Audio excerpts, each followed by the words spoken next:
96 নির্বাচনটাকে আমি বলবো গণমানুষের নির্বাচন। তবে এর বাইরে যে নির্বাচনগুলো হয়েছে সেখানে জনগণের পার্টিসিপেশন কতটুকু ছিল, বিগত ২-৩টা নির্বাচনে আমরা এটা দেখতে পেয়েছি। যেমন ১৪র নির্বাচনে ব্যাপক ধরনের ভাঙচুর, সারা দেশব্যাপী গণ্ডগোল। এটা জনগণের নির্বাচন বলে আমাদের মনে হয় না, যেখানে ১৫৩টা আসনেই সিলেক্টেড বলা যায়। আর ১৮ নির্বাচন তো আমরা জানিই যে রাতের ভোটের নির্বাচনের মতো আমরা জানি। আর ২৪-এর নির্বাচনটা হলো আপনার কি বলবো, জনগণ একটা অংশ তো নির্বাচন করেই নাই। তো এই ধরনের একপেশে নির্বাচন জনগণের নির্বাচন না। এখন আমরা যেটা চাই যে আমরা এই নির্বাচন কমিশন বলেন ইন্টারিয়াম গভর্নমেন্টের কাছে আমাদের দাবি যে একটা যেই ধারায় আমরা ফিরতে চাই।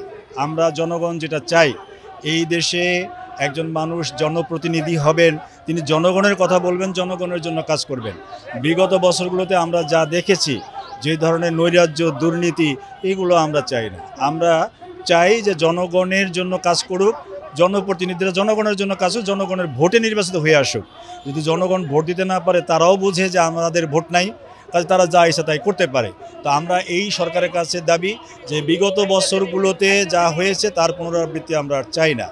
আমরা চাই যেভাবে নির্বাচন করলে জনগণ স্বতঃস্ফূর্তভাবে অংশগ্রহণ করতে পারে, জনগণ নিরাপত্তার সাথে ভোট দিতে পারবে, সেই ব্যবস্থাই সরকার নিবে। এবং সেখানে দলমত নির্বিশেষে সবাই যারা অংশগ্রহণ করতে চায় তারা অংশগ্রহণ করবে, এবং জনগণ যাদের ভোট দেবে তারা নির্বাচিত হবে।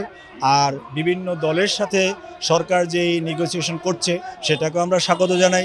বিভিন্ন দলের সাথে নেগোসিয়েশন করে তাদের সাথে একটা মত বিনিময় করে নির্বাচন পদ্ধতি, নির্বাচনের এরিয়া, এই যে এরিয়ার ব্যাপারটা আমার মনে হয় কোনো দলের সাথে এই নেগোসিয়েশন হয়নি। তো এরিয়া নিয়ে কেন নির্বাচন কমিশন এই একটা সিদ্ধান্তে গেল, এটা আমাদের কাছে একটু প্রশ্নবিদ্ধ। যে এই ধরনের কাজ তো তাদের কাছে আমরা চাইনি। আমরা চাইছি সুষ্ঠু নির্বাচন।